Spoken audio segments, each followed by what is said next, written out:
Bonjour et bienvenue à Vie de foi. Aujourd'hui, j'ai le plaisir de recevoir dans les studios le pasteur Mohamed Sanogo qui nous vient d'Abidjan, en Côte d'Ivoire. Bonjour et bienvenue, pasteur Mohamed. Bonjour, pasteur Joël. Gloire à Dieu, je suis vraiment content de vous avoir avec nous pour une deuxième émission. Merci. Vous avez un merveilleux ministère en Côte d'Ivoire et puis, je crois, vous avez même démarré une église ici, au Canada. Oui, dans la ville de Montréal. Oui. Nous sommes en train de commencer une dans la ville du Québec et aussi au niveau de Gatineau. Wow! Wow! Ça fait que vous avez vraiment un ministère apostolique. Oui, oui, voilà. Si on définit l'apostolat comme effectivement l'ouverture des églises, mais même bien avant même l'ouverture des églises, on visitait beaucoup de territoires pour des proclamations prophétiques, Oui. pour la guérison, pour des campagnes d'évangélisation, tout ça. Et ce n'est que très récemment qu'on a reçu vraiment la direction de commencer à implanter des églises. OK. Donc l'implantation de l'église au niveau de Vase-d'Honneur, c'est très récent. Ah, ben gloire à Dieu. Je suis certain qu'il y a plusieurs personnes qui vont être bénies dans vos églises. Donc, gloire à Dieu. C'est notre prière. Amen. Mais vous êtes non seulement enseignant de la parole de Dieu, un pasteur, mais vous êtes également un chanteur. Oui. Je présente ici votre nouveau CD. Est-ce que c'est votre première fois que vous faites un CD? Non, c'est le deuxième. Votre deuxième CD. Le deuxième. Et puis, vous êtes également un chanteur. Voilà, je préfère plus le mot... Adorateur ou... Adorateur, contemplateur. Oh, OK. Gloire à Dieu. Parce que je ne... Ces chants, les chants, donc le premier album comme le second, dans mes moments d'adoration, dans mes moments de prière, je prends ma guitare et puis je fais des notes, j'égrène des notes et je suis emporté, je chante. Ah, wow. Et quelquefois, juste avant, certains là, j'ai pu enregistrer parce que je me disais qu'à un moment, il fallait que j'enregistre et ça finit par donner des CD. Voilà. Donc, ce n'est pas pour moi une carrière. Non. Mais l'émanation de mon adoration. Je trouve que ça, c'est la meilleure chose. De ma contemplation du Seigneur. Ouais. Donc, voilà. Ça dit, bon, on me définit comme chanteur. Il y en a qui m'ont dit, ah, pasteur, on vous invite, venez faire un concert dans notre église, venez faire un concert. C'est pas trop. La probabilité que je refuse de venir pour juste chanter est très élevée. Voilà. Donc, c'est. Et cet album particulièrement, vous savez, la Bible dit que le Seigneur prépare une épouse, donc l'Église est une épouse. Et je suis beaucoup dans cette dimension-là en ce moment, de l'adoration, de comprendre le cœur du Seigneur, de manifester l'amour de Jésus. Et c'est dans cette dynamique-là qu'un grand nombre des cantiques de cet album m'ont été donnés. Ben, gloire à Dieu. Moi, je trouve que c'est vraiment la meilleure façon de recevoir des chants. C'est dans des temps de communion avec Dieu, dans l'intimité avec Dieu. C'est là où on retrouve de l'onction aussi. Parce qu'il y a plusieurs personnes qui se disent chanteurs ou artistes chrétiens. Je ne suis pas contre les artistes, mais Dieu recherche des adorateurs, premièrement, n'est-ce pas? Voilà. Et puis, quand nous sommes adorateurs, on peut vraiment ressentir l'onction de Dieu sur les enregistrements. Donc, gloire à Dieu pour ce CD. Donc, les gens peuvent se le procurer sur votre site d'église, j'imagine? Sur mon site personnel, mohamedsanogo.org, mais aussi sur toutes les plateformes. iTunes, Deezer, Spotify, en fait, tout. Voilà. Si les gens ont un ordi, ils peuvent faire des recherches, ils vont vous retrouver. Voilà, ils vont nous trouver, ils pourront se procurer l'album. Gloire à Dieu. Donc, Mohamed Sanogo, Sur les ailes de la foi. Oui. Et ce n'est pas le recueil là, qu'on peut retrouver qui porte le même titre. Au départ, j'ai hésité. C'est un des titres de l'album, en fait, un chant où je parlais de comment le Seigneur nous transporte avec la foi et qui nous fait survoler les montagnes, survoler les obstacles. C'est même un peu ce qui illustre l'illustration de l'album. Hein. Oui. On voit un aigle en or au-dessus des montagnes. Donc, je me suis dit, la foi nous transporte. Et au début, j'hésitais parce que je connais aussi bien le recueil du cantique, Les ailes de la foi. Ouais. Je dis, mais tout ce que je te dis, c'est sur les ailes de la foi. Donc, j'ai mis. Et moi, je suis tellement vieux, vous savez, j'écoute la vieille musique, donc moi, je connais le titre, mais plusieurs personnes ont oublié déjà. Ah, mais moi, je le connais aussi, Les ailes de la foi. Je chantais avec. Et j'ai présenté à certaines personnes, je dis, vous connaissez Les ailes de la foi? Ils disent, non, on ne connaît pas. Je dis, ah, mais bon, d'accord. Non, c'est ça. Ah, ben, gloire à Dieu. En tout cas, donc, on veut vous inviter à la maison. Vous pouvez visiter le site web du pasteur Mohamed Sanogo.org. Sanogo.org. .org. Donc, gloire à Dieu. Et puis, vous avez également un site web d'église, Vase d'honneur. Vasehonneur.org. Bon, bien, gloire à Dieu. Donc, nous sommes prêts maintenant à retourner dans notre étude que nous avons commencée hier en parlant des mentalités de vainqueurs. Nous avons établi une raison pourquoi nous devrions changer notre mentalité. C'est vraiment parce qu'il y a des avantages glorieux. En fait, si on peut être renouvelé dans nos pensées, on enlève les limites à ce que le Seigneur peut faire des choses dans nos vies. Voilà. Et quand nous sommes limités, même si on entend des messages de foi, de victoire, on peut être totalement barré et dire oui, c'est très bien, mais pour quelqu'un d'autre, parce que pour telle ou telle raison, moi, c'est impossible. Pour moi, c'est toujours impossible. Oui. Donc aujourd'hui, j'aimerais vous inviter à poursuivre dans votre enseignement. Vous voulez nous parler aujourd'hui des raisons pour lesquelles nous devions changer ces pensées-là. En effet. On va essayer de parcourir le plus rapidement possible 7 raisons pour lesquelles nous devons améliorer notre système de pensée, améliorer notre mentalité. Juste un rappel de ce qu'on avait dit la dernière fois, c'est que faites la différence entre la mentalité et la pensée. Oui. Donc la mentalité, c'est comme une pensée, mais c'est le système de raisonnement. Mm-hmm. C'est notre logique intérieure. Oui. C'est ça la mentalité. La mentalité, c'est notre logique intérieure.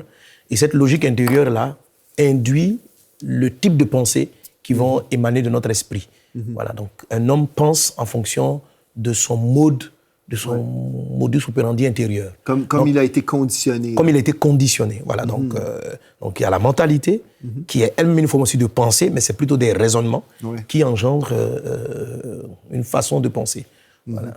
OK. Bon, bien, gloire à Dieu. Donc, je vous invite à nous partager ce que le Seigneur vous a révélé. Alors, donc les 7 raisons pour lesquelles vous devez transformer et avoir des erreurs de pensée. J'aimerais une petite anecdote. Il y a quelques années de cela, j'ai fait du parapente. Donc sauter en parachute d'une montagne. Wow. Voilà, j'aime bien tenter des choses comme ça. Et donc, on a sauté, on était dans les airs. Et après, j'ai plus combien de minutes ou de temps en hauteur, dans les hauteurs.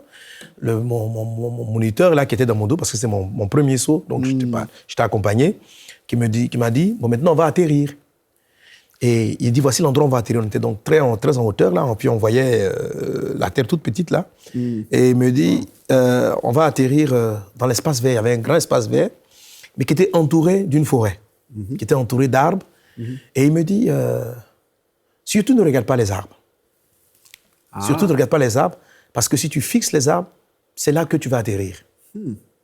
Regarde l'espace vert. Regarde là où tu vas. Wow.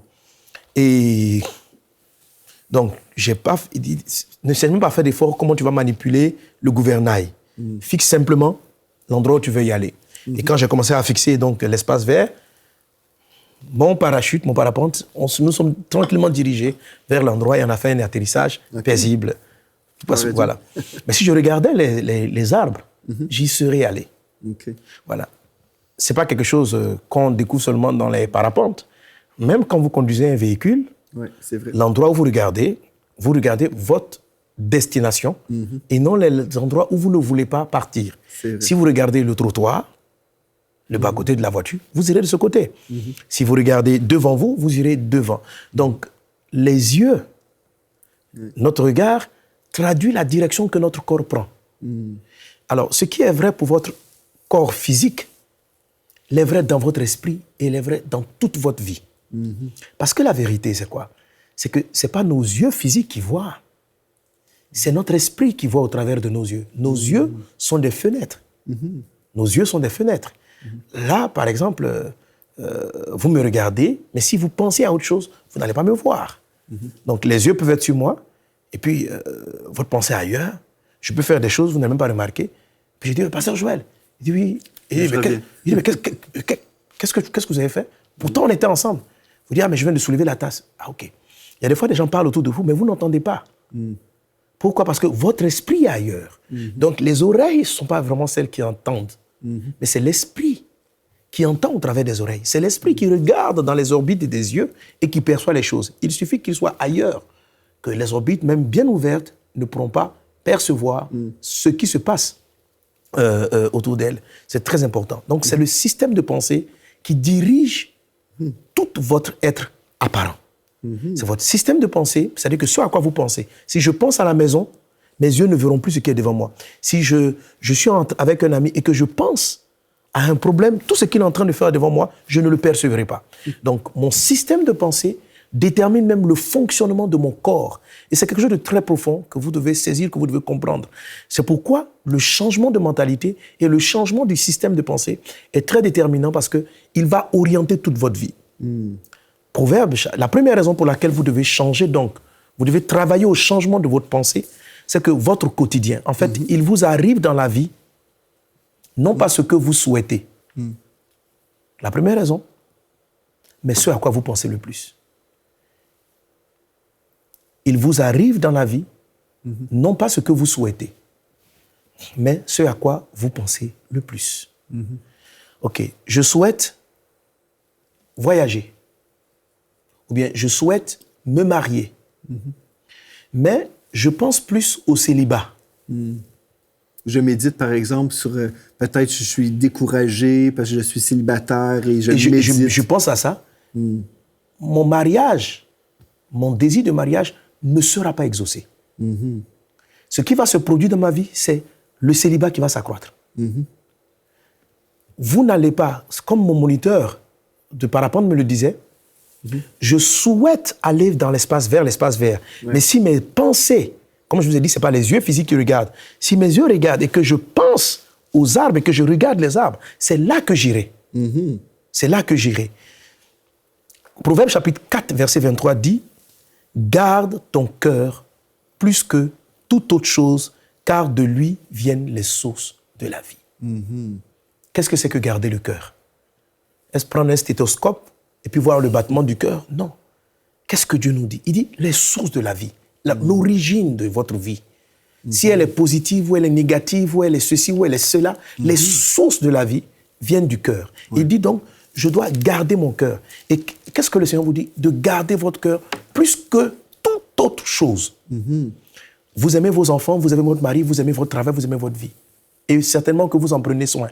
Vous gardez vos enfants, vous prenez soin de votre couple. Mais Dieu vous demande de garder votre cœur plus que vous ne gardez vos enfants, de garder votre cœur mieux que vous ne gardez votre couple, de garder votre cœur mieux que vous ne gardiez votre argent. Vous avez un système de compte en banque avec des relevés bancaires, vous contrôlez votre système de fonctionnement, vous surveillez vos dépenses. C'est très bien, mais le cœur doit être encore mieux surveillé. Vous ne laissez pas vos pensées aller par-ci, par-là, vagabonder. Elles influencent votre quotidien. Vos pensées influencent votre quotidien. Vous ne pouvez pas laisser n'importe quelle idée de la journée rentrer et puis en faire un sujet de méditation. Non. Par exemple, si on parle juste de santé, par exemple, dans ce même texte que vous venez de citer, si on reprend juste, je vais commencer au verset 20. Le texte nous dit « Mon fils, sois attentif à mes paroles, prête l'oreille à mes discours, qu'ils ne s'éloignent pas de tes yeux. Garde-les dans le fond de ton cœur, car c'est la vie pour ceux qui les trouvent, c'est la santé pour tout leur corps. Garde ton cœur plus que toute autre chose, car de lui viennent les sources de la vie. » Et c'est vraiment une réalité, même sur le plan physique. Et même encore, c'est vraiment une réalité sur le plan physique. La pensée, et c'est ce que j'essaie de vous faire comprendre, si vous saisissez cela, la pensée influence même les gènes. La pensée influence les gènes du corps humain. La pensée est puissante. Une autre illustration d'un témoignage qu'on m'a raconté, une histoire vraie. Un monsieur qui était malade va voir un docteur, va voir un médecin, qui lui dit, il va voir le médecin dit, bon, on va vous ausculter pour voir. Il avait, je crois, un cancer du côlon. Il avait un cancer du côlon. Et lorsque le médecin lui ouvre le ventre, il découvre que le cancer s'est répandu dans tout l'intestin, tout son système digestif, tout le système d'évacuation anale est totalement bousillé. Et quand le docteur a regardé, ce patient n'avait plus que selon lui, quelques jours à vivre. Alors le docteur, il referme le ventre. Il ne touche à rien. Il se dit, c'est même pas la peine. Si tu touches quoi que ce soit, ça va péter, il y aura du sang partout, il va mourir. Donc, il le laisse. Il dit, bon, ce monsieur n'a que quelques jours à vivre. Et lui dit, quand le monsieur se réveille, il demande au docteur, comment s'est passée l'opération? Le docteur lui répond, ça s'est bien passé. Parce qu'il se dit, ça sert à quoi de l'angoisser, de lui donner des soucis? il va mourir bientôt, donc disons-lui, ça s'est bien passé. Wow. Et le patient se lève et dit, ça s'est pas bien passé. Le docteur dit oui. Il rentre chez lui à la maison et ces gens lui demandent, mais comment ça s'est passé ta visite médicale? Ça s'est bien passé. Comment s'est passé telle chose? Ça s'est bien passé. Ça c'est bien. Tout s'est bien passé. Tout s'est bien passé. Il va bien. Et quelque temps après, je crois 1 année plus tard ou plusieurs mois après, il souhaite dire merci au médecin. Le médecin, pour lui, le monsieur, il est mort. Il lui envoie un courrier que vraiment, merci docteur, parce que vraiment, je me sens nettement mieux. Wow. Je vais de mieux en mieux, tout va bien. Le médecin dit, de quel patient s'agit-il? Il le fait venir, il demande à ce qu'on l'amène et qu'elle arrive. Il dit, monsieur, c'est pas croyable. Et il va faire une autre analyse pour voir qu'est-ce qui s'est passé. Ce monsieur avait quelques jours à vivre. Oui. Il ne pouvait pas être là encore après plusieurs mois. Et il regarde, tout le système a été remis en place. Wow. Les cellules cancéreuses ont disparu, etc. Je ne dis pas qu'il faut mettre de côté en fait, tout le système de cancéreux. Mais quand vous avez même une pensée de victoire, même les médicaments que vous prenez ont des effets plus efficaces dans votre corps. Pasteur Mohamed, j'ai entendu aussi une recherche qui a été faite sur pas des patients, des étudiants en médecine. Lorsqu'ils étudiaient une sorte de maladie, un grand pourcentage développait des symptômes de cette maladie. Parce que l'homme est comme les pensées de son âme. Donc, si nous pensons à telle maladie constamment et on étudie en profondeur, et on veut des recherches en médecine, c'est bien, là.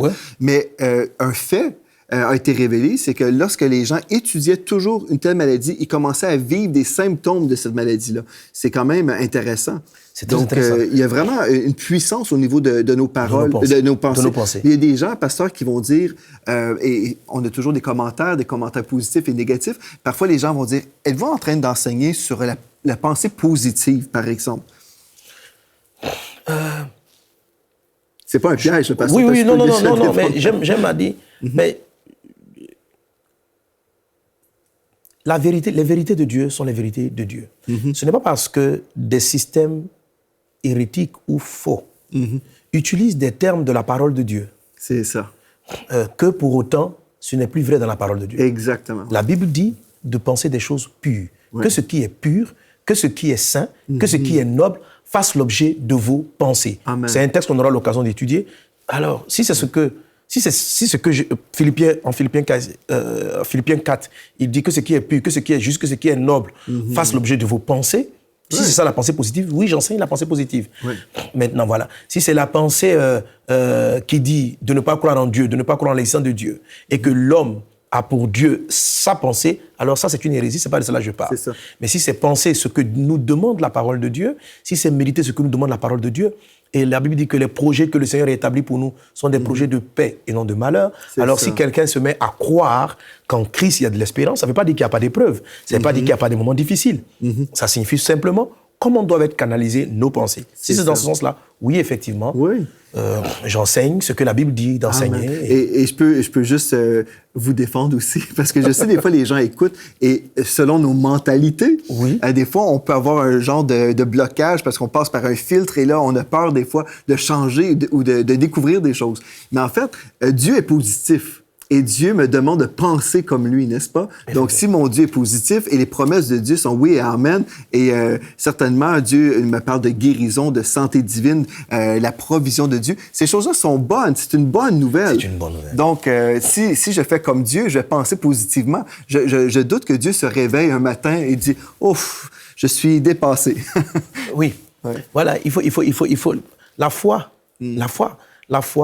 définition de la foi est une ferme assurance des choses qu'on espère, une démonstration de celles qu'on ne voit pas. Donc la foi, c'est d'abord de l'espérance. La foi est une ferme assurance des choses qu'on espère.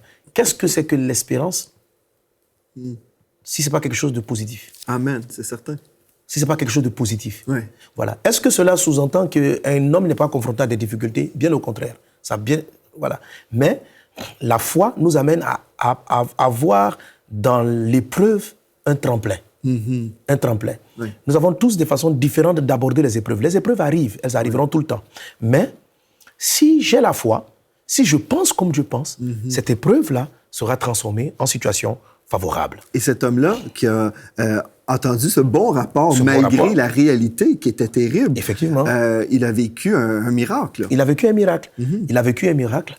Tout simplement parce qu'il a cru. Et les paroles que le Seigneur nous donne sont meilleures que celles que nous a données ce médecin.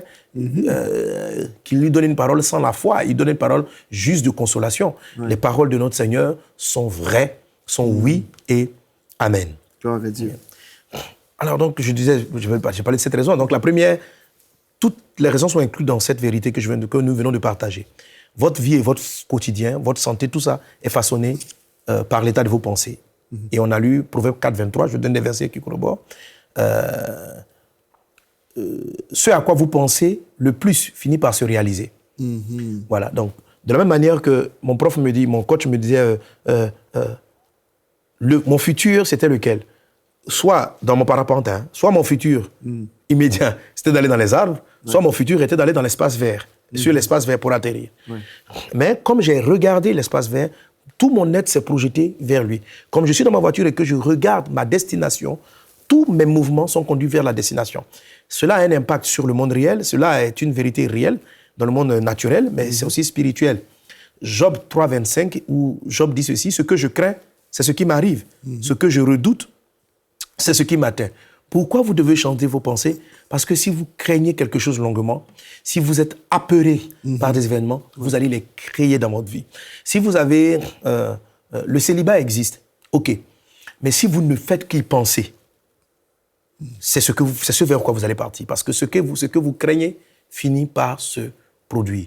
L'exemple que vous avez donné tout à l'heure est vraiment édifiant. À force d'étudier les symptômes, les étudiants commençaient eux-mêmes, à force d'étudier une maladie, ils commençaient eux-mêmes à développer les symptômes de la maladie. Et donc, Job 3, 25 nous dit « Ce que je crains, ce qui m'arrive, ce que je redoute, finit par m'atteindre. » La troisième raison, ce sont vos pensées, et là, méditez ce texte avec moi, il est vraiment très fort. Ce sont vos pensées qui entraînent les actions de Dieu dans votre vie. Dieu œuvre dans votre vie au travers de vos pensées. C'est-à-dire, Dieu est un esprit. Lorsqu'il veut vous communiquer quelque chose, c'est vos pensées qui vont les saisir ou pas. Comme on avait illustré la dernière fois, si je dis la pensée est le bras spirituel par lequel vous passez saisir les choses de Dieu. Dieu peut dire, je te donne une grande vie spirituelle. Sois un homme de Dieu. Tu vas parcourir les nations. Donc, tout vient du ciel et le Seigneur vous le donne. Mais Dieu étant un esprit, il faut tendre la main pour récupérer. Si je viens, je dis au pasteur Joël, tiens le téléphone. S'il ne tend pas la main, le téléphone n'arrivera jamais chez lui. Donc, les promesses de Dieu, vous les captez parce qu'il est esprit, c'est dans vos pensées, vous partez les prendre. Alors... Mais en même temps, on peut capter les pensées que l'ennemi va semer aussi. Et c'est cela. Si on revient au deuxième point que vous avez mentionné, ce que je crains, c'est ce qui m'arrive, exactement. Ce que je redoute, c'est ce qui m'atteint. Il y a des gens qui méditent toujours sur les mensonges de l'ennemi et finalement, ils finissent par mourir même prématurément. Voilà. Il y a un homme qui est décédé à 29 ans. C'est la première fois que j'ai fait des funérailles. Et puis, il avait toujours peur de mourir avant l'âge de 30 ans. Et puis, il est mort à 29 ans. Il a dit, bien, mon père est décédé avant 30 ans, mon grand-père est décédé avant 30 ans, moi aussi, je vais mourir avant 30 ans. Et puis, c'est triste parce que l'ennemi peut nous mentir, et si on croit le mensonge, on va devenir ce mensonge-là. Et finalement. Le mensonge va devenir réel. Ouais. Et nous arrive ce à quoi on pense le plus, exactement. C'est ça. Tu vois, je voulais lire plus ce texte, Jérémie 6, 19. Oui. C'était très fort, il dit ceci. Dieu dit ceci, « Écoute, terre, voici, je fais venir sur ce peuple le malheur, virgule, fruit de ses pensées. Car ils n'ont pas été attentifs à mes paroles, ils ont méprisé ma loi. » Donc, Dieu dit, il y a un malheur qui va arriver à ce peuple. Mais il dit, ce malheur, même s'il vient, il est permis par moi, Dieu, il est d'abord permis par vos pensées. Fruit de ses pensées. Ce malheur a été créé, comme avec l'illustration que vous venez de donner de ce jeune homme, c'est le fruit de ses pensées. Peut-être qu'il était chrétien, peut-être qu'il croyait en Dieu. Il était chrétien. Il était chrétien. Voilà, il croyait en Dieu, mais il pensait, je vais mourir, je risque de mourir avant 30 ans. Je risque de mourir avant 30 ans. Est-ce que c'était la volonté de Dieu qu'il meure à cet âge? Non. Mais même si Dieu voulait lui donner une vie prolongée, il n'était pas à même de saisir la vie prolongée. Ce qu'il a saisi, ce n'est pas ce qu'il souhaitait. Il ne souhaitait pas mourir avant 30 ans. Mais c'est ce à quoi il pensait le plus et c'est ce qui a fini par survenir dans sa vie. Il y a des gens aussi, pasteur, qui pensent toujours à la défaite. Je vais perdre ma maison, je vais perdre ma voiture, j'ai peur de vivre telle ou telle chose. Et ils finissent par perdre toutes ces choses-là aussi. Et ils finissent par les perdre, exactement comme ce qui est arrivé à Job. Ouais. Job se sanctifiait, il sanctifiait ses enfants, mais avec un sentiment de peur. Ouais. Et, il ne faut pas qu'il leur arrive ceci, il ne faut pas qu'il leur arrive cela. Ce n'était pas la foi. C'était un homme intègre, c'était un homme qui avait une vie exemplaire, mais il ne manifestait pas la foi et la confiance en Dieu. Souvent, des personnes utilisent le texte qui dit de même que Christ a souffert, vous aussi, armez-vous de la pensée de souffrir. En effet, la Bible dit que quand Christ a abordé la croix, il a abordé avec l'espérance de la résurrection et de ce qui allait être fait. Donc, de même que Christ a souffert, nous, les chrétiens, nous devons être conscients que nous allons être confrontés à des épreuves, mais que ces épreuves-là vont aboutir à la gloire. Donc, notre espérance est basée sur la gloire. Un peu comme si je sais que je vais prendre un avion, je vais être suspendu, mais j'arriverai à destination. Quand je prends l'avion, je ne suis pas en train de méditer. Je médite le plus souvent sur ma destination et non sur les turbulences qu'il y aura dans l'avion. Donc, je focalise ma pensée vers ma destination. Donc, de même que Christ a souffert, vous aussi, armez-vous de la pensée de souffrir. La Bible dit que Christ a abordé la croix avec l'espérance de la résurrection. Il y avait une espérance qui l'animait. Donc, celui qui aborde la souffrance, qui mais qui ne pense qu'en souffrant en disant « c'est ma manière de me présenter », il n'est pas en train de s'armer de la pensée de Christ. La pensée de Christ, ce n'était pas une souffrance sans lendemain. La pensée de Christ, c'était que les souffrances que je traverse sont une porte ouverte vers quelque chose de plus glorieux. Voilà. Il dit ceci, il dit aux disciples, le grain qui tombe en terre, s'il meurt, il reste seul, mais s'il meurt, il porte beaucoup de fruits. Quand un paysan va planter, il sait qu'il est en train de perdre un grain, mais il rêve que ce grain va donner un épi, va donner un arbre. C'est très important. Ce n'est pas un enterrement qu'on va faire une plantation. C'est vrai. On plante parce qu'on a un rêve. Gloire à Dieu. Bien, c'est merveilleux. On va poursuivre demain dans avec la prochaine émission. On va poursuivre dans ce thème parce que c'est vraiment très important pour nous de prendre le temps pour vraiment laisser l'Esprit de Dieu nous changer, nous transformer. Parce que nous avons été conditionnés parfois par nos parents qui, eux aussi, ont été conditionnés par toutes sortes de pensées, des pensées négatives, des pensées de défaite. Souvent, les enfants vivent ce que les parents ont enseigné, n'est-ce pas? Comme, bien, nous sommes nés pour un petit pain. Ici, au Québec, on a cette expression, nous sommes nés pour un petit pain, pour très peu, et on doit se contenter. Je crois qu'on doit être reconnaissant, n'est-ce pas? Mais on ne devrait pas se contenter parce que Dieu est grand. Et si on se limite, bien, on limite Dieu, finalement. On limite parce que Dieu veut faire des grandes choses à travers nos vies. Il veut qu'on puisse évangéliser, qu'on puisse proclamer son évangile par les médias, par exemple. Mais si on avait une pensée, c'est impossible pour nous, les francophones, c'est impossible pour telle ou telle raison, bien, on ne ferait pas ce que Dieu nous appelle à faire. Mais quand on enlève les barrières et on reçoit la pensée de Christ, on peut voir ce que Dieu voit et on peut voir la récolte d'âmes. Comme aujourd'hui, je vois la récolte d'âmes. Et tout ça, c'est possible si on ouvre notre cœur et on laisse le Seigneur nous enseigner. Donc, merci beaucoup, Pasteur Mohamed, d'avoir été là aujourd'hui. Et on va poursuivre demain dans cette étude merveilleuse, une étude qui va changer votre vie si vous laissez l'Esprit de Dieu vous révéler ces perles précieuses qu'il veut vous donner. Donc, merci à vous d'avoir été là également. Et d'ici à demain, soyez richement bénis.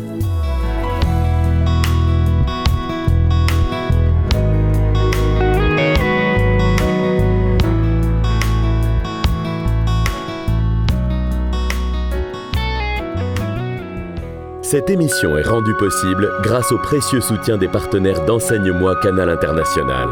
Retrouvez tous nos programmes sur emcitv.com.